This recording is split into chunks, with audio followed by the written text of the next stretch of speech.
Smoke کے خاتمے میں سب سے بڑا کردار درختوں کا ہے۔ پاکستان میں کتنے فیصد رقبے پر جنگلات موجود ہیں؟ جی بالکل، جس طرح آپ نے شروع میں بڑی تفصیل سے بات کی ہے کہ سب سے بڑا جو اسموک کے خاتمے کی جو بڑی وجہ ہو سکتی ہے وہ درخت ہو سکتے ہیں، لیکن انفارچونیٹلی ہمارے یہاں صورتحال جو ہے وہ بالکل بدتر ہے۔ اگر ہم پنجاب کی بات کریں تو پنجاب میں 3.2% رقبہ جو ہے اس پر جنگلات موجود ہیں، جبکہ اگر ہم انٹرنیشنل سٹینڈرڈز کی بات کریں تو انٹرنیشنل سٹینڈرڈز کے مطابق کسی بھی ملک میں جو ٹوٹل رقبہ ہوتا ہے اس کے 25% رقبے پر جو ہے وہ جنگلات ہونے چاہیے، لیکن صورتحال آپ نے دیکھ لی کہ پنجاب میں کس طرح جو ہے وہ 25% کی بجائے 3.2% رقبہ محض جو ہے وہ جنگلات نے کور کیا ہوا ہے۔ باقی سارا جو ہے وہ یا تو میدانی علاقہ ہے، یا ایک اور المیہ ہمارے ساتھ یہ ہوا ہے کہ ہماری جو زمینیں تھیں وہ ہاؤسنگ سوسائٹیز میں کور ہو گئی ہیں۔ یہ بھی بتایا جا رہا ہے کہ ایک بڑی وجہ جو اسموک کی ہے وہ ہاؤسنگ سوسائٹی ہیں۔ ہماری ہاؤسنگ سوسائٹی جو ہے اس میں کسی جو تمام سٹینڈرڈز تھے ان کو مد نظر نہیں رکھا گیا، یکسر جو ہے وہ مسرد کیا گیا اور لوگوں نے پیسہ کمانے کے لیے جو ہے وہ گھروں پہ گھر جوڑ دیے، اینٹیں لگا دی، بڑی بڑی جو ہے وہ عمارتیں کھڑی کر دی، لیکن ان چیزوں کا بالکل بھی جو ہے وہ خیال نہیں رکھا گیا، اور جس کے نتیجے میں آج ہم بھگت رہے ہیں کہ پنجاب کا جو مختلف شہر ہیں، جس طرح آج جو ہے وہ ملتان ٹاپ پہ جا رہا ہے، 2 دن پہلے جو ہے وہ لاہور ٹاپ پر تھا، 2000 AQ سے اوپر جو ہے وہ ایئر کوالٹی انڈیکس ہمارا جو ہے وہ جا چکا ہے۔ تو یہ بہت خطرناک ہے۔ ڈاکٹر یہ بتاتے ہیں کہ جب ایئر کوالٹی انڈیکس 100 سے اوپر جاتا ہے تو وہ خطرناک ہو جاتا ہے، جب 200 سے اوپر جاتا ہے تو وہ بے حد خطرناک ہو جاتا ہے، لیکن المیہ یہ ہے کہ ہم جو ہے وہ آج بھی 2000 سے زائد ایئر کوالٹی انڈیکس میں جو ہے وہ سانس لے رہے ہیں، جس کی بڑی وجہ یہ ہے کہ ہمارے پاس جو ہے وہ گرینری ختم ہو گئی ہے، ہمارے پاس جو درخت ہیں وہ ختم ہوتے جا رہے ہیں، جبکہ درختوں کی جو زمینوں پر قبضے تھے وہ واگزار نہیں کروائے گئے۔ حکومت نے کئی ایسے مواقع آئے جب یہ کوشش بھی کی کہ درخت جو ہے ان کو بڑھایا جائے، لیکن جو محکمہ جنگلات ہے ان کی جانب سے درختوں کو جو ہے وہ بڑھایا نہیں گیا، ان کو جو ہدف دیا گیا تھا اس کو اچیو نہیں کیا گیا، جس وجہ سے درخت جو ہیں ان میں اضافہ نہیں ہو سکا۔ اگر ہم 2023 کی بات کریں، جو ایک ہمارے پاس رپورٹ آئی ہے، اس کے مطابق محکمہ جنگلات جو ہیں اس کو جو ہدف دیا گیا تھا وہ 2 ارب روپے اس کے لیے مختص کیے گئے تھے اور 90 کروڑ جو ہے وہ درخت لگانے تھے،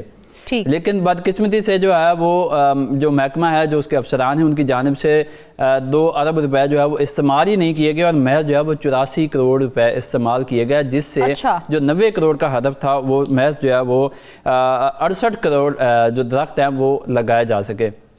اگر ہمارے جو محکمے ہیں، ہمارا محکمہ جنگلات جو ہے اس کو پراپر ان فنڈز کو یوز کرتا، ان کے لیے ان فنڈز کے استعمال سے جو ہے وہ درخت لگاتا تو شاید صورتحال جو ہے وہ یکسر مسرد ہوتی، لیکن ایسا نہ ہو سکا۔ اس کے علاوہ ایک بڑا ایشو جو ہے وہ جنگلات کی زمینوں پر قبضہ ہے۔ آپ کو پتہ ہے کہ ہمارا جو قبضہ مافیا ہے وہ ہر جگہ پہ متحرک ہوتا ہے، وہ اس چیز کی تلاش میں ہوتا ہے کہ کہاں ان کو جو ہے وہ زمین مل سکے۔ اگر پرائیویٹ لوگ کوئی کمزور مل جائیں تو ان کی زمینوں پہ قبضے کی جاتے ہیں، اور اگر وہ نہ ملیں تو اسٹیٹ لینڈ تو ان کے لیے وہ کہتے ہیں کہ ایک چاندی ہوتی ہے کہ وہ ان پر جو ہے وہ بڑا آسانی سے قبضہ کرتے ہیں۔ بورڈ آف ریونیو کی سب سے زیادہ زمینیں ہیں، اس کے علاوہ اوقاف کی ہیں اور جنگلات کی زمینیں ہیں جن پر جو ہے وہ بہت زیادہ قبضے ہیں۔ بورڈ آف ریونیو نے جو ہے وہ کسی حد تک جو ہے وہ اپنے قبضے واگزار کروائے ہیں، لیکن جو دیگر محکمے ہیں ان کی زمینوں پر تاحال بھی جو ہے وہ بڑی تعداد میں ابھی بھی جو ہے وہ قبضے ہیں۔ نواز، آپ نے انٹرنیشنل سٹینڈرڈ کی بات کی ہے جنگلات کے حوالے سے، تو انٹرنیشنل سٹینڈرڈ کیا ہے اور اس سے اگر موازنہ کیا جائے تو ہمارا ملک کہاں پر سٹینڈ کر رہا ہے؟ دیکھیے یہ بڑا المیہ ہے کہ انٹرنیشنل سٹینڈرڈز یہ ہے کہ 25% آپ کا جو ٹوٹل رقبہ ہے اس پر جنگلات ہونے چاہیے، جبکہ ہمارے ملک میں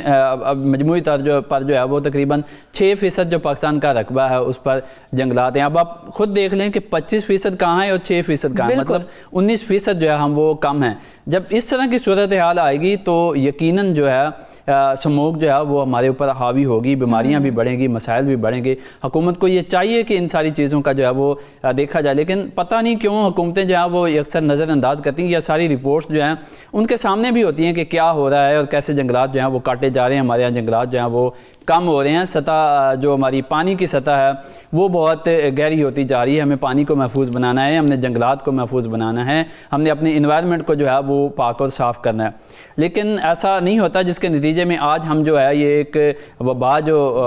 اسموک کی ہے اس کا ہمیں سامنا ہے۔ اس کے علاوہ ایک ہمارے پاس رپورٹ یہ بھی ہے کہ جنگلات کی زمینوں پر بڑی تعداد میں قبضے ہیں۔ جو جنگلات کے آفیسرز ہوتے ہیں، جو ان کے گارڈز ہوتے ہیں، ان کی یہ ذمہ داری ہوتی ہے کہ وہ جنگلات میں جائیں اور جا کے چیزوں کو دیکھیں کہ کہیں پر جو ہے وہ انکروچمنٹ تو نہیں ہو رہی، کہیں پر جنگلات کی جو ہے وہ لکڑی تو نہیں کاٹی گئی. لیکن اس کے برعکس چیزیں جو ہیں وہ ہو رہی ہیں، اور جنگلات کی زمینوں پر جو قبضے ہیں وہ بھی واگزار نہیں کروائے گا، جبکہ آڈیٹر جنرل آف پاکستان کی طرف سے یہ کہا گیا ہے کہ یہ قبضے جو ہیں یہ کمزور جو انٹرنل کنٹرول ہے اس کی وجہ سے ہوئے ہیں، اور جو متعلقہ حکام ہیں ان کو اس چیز کی ذمہ داری لے کر یہ قبضے جو ہیں وہ فی الفور واگزار کروانے چاہیے. پنجاب کی اگر ہم بات کریں تو پنجاب میں بھی جنگلات کی بہت کمی دیکھنے میں آ رہی ہے، تو اس کمی کی بڑی وجہ کیا ہے؟ کیوں پنجاب میں اتنے جنگلات نہیں ہیں؟ اچھا، اس کمی کی بڑی وجہ جو میں دیکھ رہا ہوں، ایک تو یہ ہے کہ سب سے زیادہ جو ہاؤسنگ سوسائٹیز کا کلچر تھا اس نے ہمارے جنگلات کو بہت زیادہ نقصان پہنچایا. دوسرا اس کا یعنی کہ ہم یہ کہہ سکتے ہیں کہ یہ جو سوسائٹی کلچر ہے وہ پنجاب میں سب سے زیادہ جو ہے وہ افیکٹ کیا اس نے. بالکل آپ ٹھیک کہہ رہی ہیں کہ سوسائٹی کلچر نے بہت زیادہ افیکٹ کیا. دوسرا اس کا سب سے بڑا مسئلہ یہ ہے کہ حکومتوں نے اس چیز کی طرف توجہ نہیں دی. محکمہ جنگلات تو بنا دیا گیا لیکن اس پر کبھی بھی جو ہے وہ فوکس نہیں کیا گیا. گورنمنٹ نے کبھی اس چیز پہ دھیان نہیں دیا کہ ہمیں جنگلات کو کتنا ایکٹیو کرنا چاہیے، ہمیں زیادہ سے زیادہ جو ہے وہ جنگلات لگانے چاہیے. جو کہ ہمارے کہ زرعی زمینوں کے اوپر زیادہ ہاؤسنگ سوسائٹیز بننا شروع ہو گئی ہیں، بجائے اس کے کہ زرعی رقبے کو زرعی ہی رہنے دیا جاتا، ان پر ہاؤسنگ سوسائٹیز بنا دی گئی ہیں اور حکومت نے بھی کوئی اس کے اوپر ایکشن نہیں لیا. آپ بالکل ٹھیک کہہ رہی ہیں کہ ہمارا سارا ملک جو ہے نا یہ ایک کمرشل ہوتا جا رہا ہے. ہر بندہ جو ہے وہ پیسے کو دیکھتا ہے کہ ہمیں پیسہ کہاں سے آ رہا ہے. ہم نے جو بیسک ہماری ویلیوز تھی ہم نے ان کو جو ہے وہ پس سے پش ڈال دیا. ہمیں پتہ ہے کہ ہماری جو زرعی زمینیں ہیں وہ کم ہو رہی ہے، ہمارے جو جنگلات ہیں وہ کم ہو رہے ہیں، مگر اس کے باوجود ہم نے اس کی چیز کی طرف جو ہے وہ بالکل توجہ نہیں دی. بالکل ایسا ہے، ہم نے بالکل اس چیز کی طرف توجہ نہیں دی اور مسائل بڑھتے بڑھتے آج جس حد تک پہنچ چکے ہیں آپ کے سامنے ہیں. اب بھی اگر حکومت اس چیز پر نوٹس لیتی ہے کہ جس طرح باقی محکموں میں جا کے حکمران جو ہیں وہ کام کرتے ہیں، آپ لوکل گورنمنٹ دیکھ لیں اس کو کتنا ایکٹیو رکھا جاتا ہے، کیونکہ اس میں فنڈ جاری کیے جاتے ہیں، ترقیاتی کام ہوتے ہیں، اس پہ کیوں اتنی زیادہ توجہ دی جاتی ہے؟ شاید یہی لگتا ہے اس میں کہ جو حکمران ہوتے ہیں یا جو سیاستدان ہوتے ہیں ان کو وہاں سے پیسہ آتا ہے، اس وجہ سے وہ ان چیزوں کی طرف جو ہے وہ زیادہ توجہ دیتے ہیں. جنگلات ایک اہم محکمہ ہے، اس پر توجہ دینے کی ضرورت ہے. اس پہ ہم نے ابھی دیکھا بھی ہے کہ اس مہینے کچھ رولز جو ہیں ان میں ترمیم کی گئی ہے، کچھ جو فارسٹ ریفرنس رولز ہیں ان میں ترمیم کی گئی ہے، کچھ اچھی چیزیں کی گئی ہیں، کچھ جرمانے بڑھائے گئے ہیں، کچھ لوگوں کو ایکٹیو کیا گیا ہے.